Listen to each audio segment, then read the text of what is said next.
So, ayun na nga, pauwi na ako. Tapos, na daanan ko tong Japanese cake ni ate. O, diba?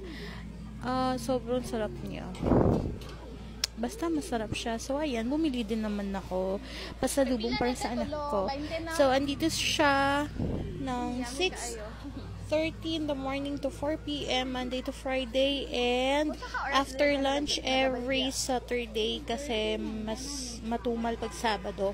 Tapos dito siya sa may Ateneo, Davao City, dito sa may Rojas.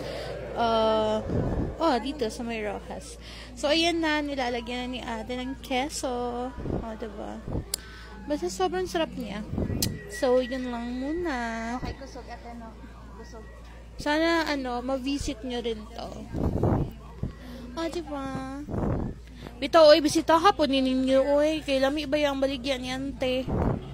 So, ayun. Uli isa ako. So, unsa man te. Feeling na ko, te, ba vlogger ko. Sige na, te, bye.